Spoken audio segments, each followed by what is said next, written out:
It is a bye week. It is only week 5, but here we are as the Pittsburgh Steelers have their week off in the 2025 regular season. I'd argue it's well earned after getting the dub in Dublin, Ireland in week 4 over the Minnesota Vikings. While it may have come earlier than some would hope, while maybe the Steelers would have hoped as well, it is coming at a great time as the team is banged up with injuries. And while they're 3-1, they could use the rest, they can recuperate, they can rehab, and they can focus all of their energy coming out of the bye week on their week 6 opponent, the Cleveland Browns. And while we're going to break into that and dig into that further next week, while we have the bye week in front of us and another episode of Punturi's Playbook in front of you, I want to talk about 3 storylines that I'm going to be focusing on as the Steelers come out of the bye week. I hope everybody in Steelers Nation is doing great. I hope everybody is also taking this time to rest and recover. My name is Jacob Punturi, and we are back with a full on icon of Punturi's Playbook and all that good stuff as we dive into the biggest topics. We open up the playbook, so to speak, on all of our favorite questions and our deepest topics on our favorite team, the Pittsburgh Steelers. There's 3 big storylines as the Pittsburgh Steelers enter the bye week. They've been off since Thursday, and they have a couple of more days off here. No media availability, no one in the building, nothing fun for all of us, but there's lots to talk about still. And I think I would be remiss if I didn't begin these 3 storylines to look forward to after the bye week with the Steelers starting quarterback, the 41-year-old phenom Aaron Rodgers. Here's where we'll start.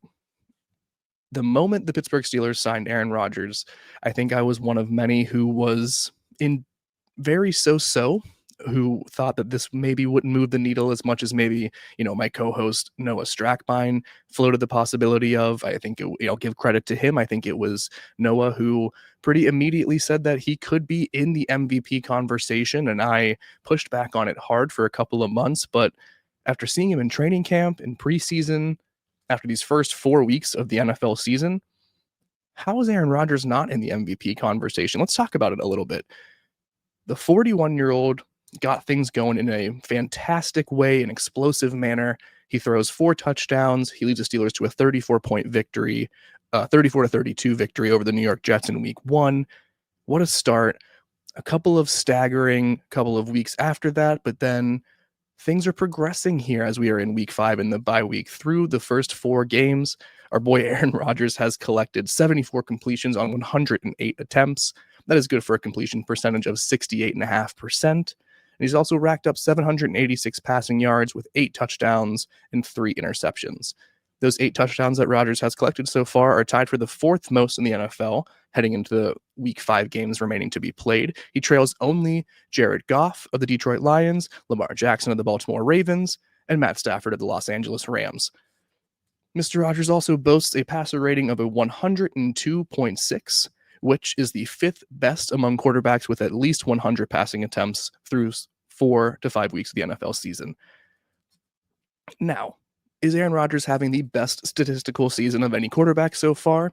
No. He's on pace for, if he continues this trend that he's on, to finish above 30 touchdowns, which would be an improvement on his final year with the New York Jets last year, and he's on pace to record around 3,000 to 3,500 passing yards, which would be nowhere near the best in the league or the best that Aaron Rodgers has put up in his historic career. But it's not just about the statistics, and it's not just about the fact that he is going to continue to moving this offense. It's about how this team, which from the Pittsburgh side of things, fancied themselves a contender from the moment training camp started up at Latrobe and St. Vincent's College.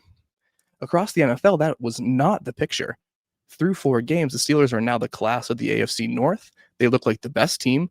I mean, injuries are certainly a part of it, but they are without a doubt the strongest team in the AFC North through 4 weeks.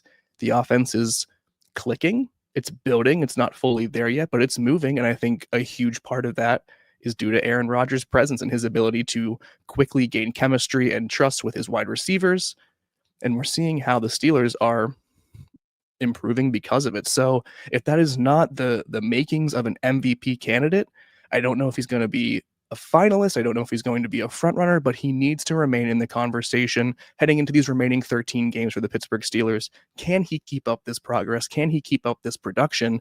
And can the Steelers keep winning as he's doing that. So that's my first story to keep an eye on. The second one here, we're going to jump to the other side of the ball, the defense, right? Like, I mean, everything coming into this season was, can the Pittsburgh Steelers live up to the expectations of this historic defense, right? Peyton Wilson comes into the year, calls himself maybe the best cover linebacker in the world. Juan Thornhill says they have the pieces to be an elite and maybe one of the best defenses in history. Mike Tomlin echoes a similar sentiment as well. Wasn't the case in the first 2 weeks, that's for sure. Week 3 against New England Patriots, they certainly looked better. Week 4 against the Minnesota Vikings, they looked like maybe for the first time the Pittsburgh Steelers defense that we all hoped that they would be. Can this continue? And can this continue without their number one superstar cornerback, Jalen Ramsey? That is my second story to follow for these remaining 13 games. The hamstring injury that Jalen Ramsey suffered was concerning. The fact that it was foreshadowed by his removed touchdown celebration to then actually injure his hamstring to try to give it another go in the second half against the Vikings still looked tender, still did not look right. He's going to miss a few weeks at least. What happens in his absence? Corey Trice is expected to come off of injured reserve and open his practice window. Can he step in and give them meaningful reps? And more so, can this defense maintain that spark, that anger, that frustration, that chippiness that Jalen Ramsey was absolutely spearheading for the Steelers team so far? You know, the Steelers have been incredibly patient with their injuries so far. They've shown that with every single defensive player, and this group has been, for all intents and purposes, ravaged by injuries for the first 4 weeks. You had Derek Harmon going down before the preseason even ended. He misses 3-4 weeks. Deshaun Elliott suffers a similar injury. He misses 3 weeks in between the week 1 injury. Joey Porter Jr. hasn't been back on the field since that week 1 injury that he suffered as well. Alex Highsmith plays in 2 games. We have not seen him yet. Don't know when he will be back. It's been a tough blow for the Pittsburgh Steelers. It truly has. But can they weather the storm of the biggest injury that they have suffered so far in Jalen Ramsey? I don't know.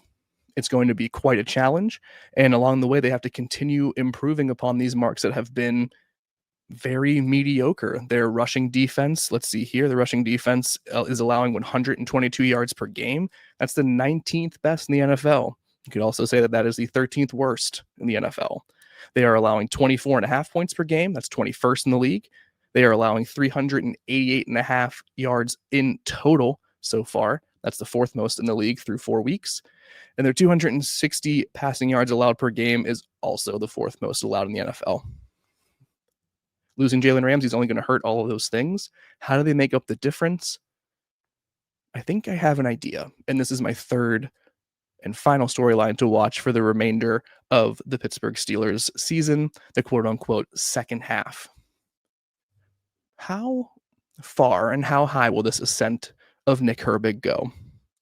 The 23-year-old edge rusher has been given this opportunity with Alex Highsmith's injury, where it could last another couple of weeks as him as the right starter opposite TJ Watt, or it could last the rest of the season. We don't know. These high ankle sprains are a very tricky, finicky thing.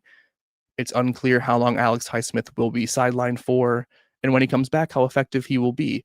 In the meantime, Nick Herbig is making his case as not only the replacement for Alex Highsmith, as the new top edge rusher for the Pittsburgh Steelers. He was injured to begin the season as well, a commonality throughout the Pittsburgh Steelers defense so far in 2025. But in the games he's played, he has been just absolutely electric. He has 10 tackles, 2.5 sacks, a forced fumble, and an interception.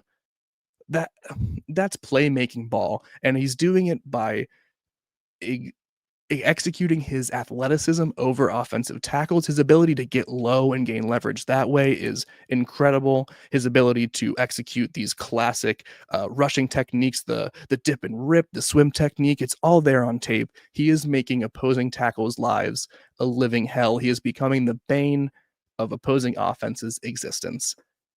And boy, oh boy, does that just mean nothing but positive things for the Pittsburgh Steelers, especially in light of all of these injuries, especially in light of Jalen Ramsey missing a few weeks and Alex Highsmith being on the shelf still. You look at TJ Watt, the $41 million man, and he has been slowly getting back on track, and his progress is notable. But what he's doing and the attention that he is gaining and the worry and focus he is garnering from opposing offenses is only helping Nick Herbig continue to rise and continue to ascend. I said this recently on the All Steelers Talk podcast with Noah.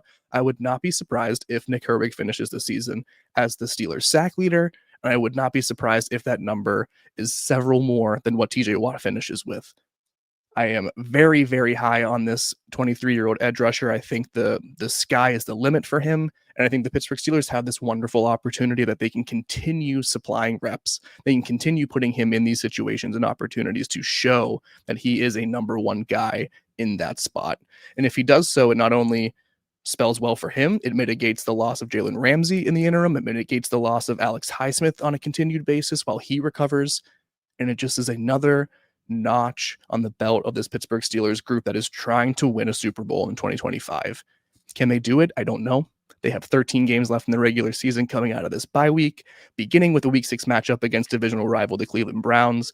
I will be back next week to break down how that can happen, the biggest matchups, and what to expect as we move forward. And in the meantime, you can catch the All Steelers Talk podcast coming at you 5 days a week with my boy Noah Strackbine and I talking everything that we have about the Pittsburgh Steelers. If you like what we do, please subscribe here on youtube.com/All Steelers Talk. Check us out anywhere you get your podcast, and you can find all of our work at si.com/NFL/Steelers. And until next time, folks, I hope you Yinzers are good and kind to one another, and I'll be back soon. Peace.